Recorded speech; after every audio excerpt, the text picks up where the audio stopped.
অবৈধ ইটভাটা সহ পরিবেশ দূষণে দায়ীদের বিরুদ্ধে আগামী শনিবার থেকে টাস্ক ফোর্সের অভিযান শুরু হবে বলে জানিয়েছেন পরিবেশ, বন ও জলবায়ু পরিবর্তন বিষয়ক উপদেষ্টা সৈয়দা রিজওয়ানা হাসান। বুধবার রাজধানীতে এক সেমিনারে যোগ দিয়ে তিনি এই কথা জানান। উপদেষ্টা বলেন, নদী দূষণ, খাল ভরাট, বায়ু দূষণ সহ ৫৩ বছরের জঞ্জাল দূর করা কঠিন, তবে কাজটা সরকারকে করতে হবে।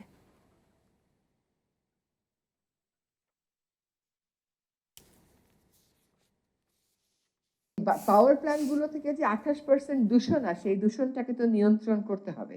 এখন আমি বিশ্বে দায়ী না, কিন্তু আমার নিজের দেশ এনভায়রনমেন্টাল পারফরমেন্স ইন্ডেক্সে প্রতি বছর 180টা দেশের মধ্যে 180টাই হয়, বা 179 নাম্বার হয়, বা 175 নাম্বার হয়। তো আমার এই পারফরমেন্স যদি আমি ইমপ্রুভ না করি, তাহলে আমি বিদেশ থেকে টাকা আনলেই আমার অভিযোজন হয়ে যাবে? তা তো হবে না।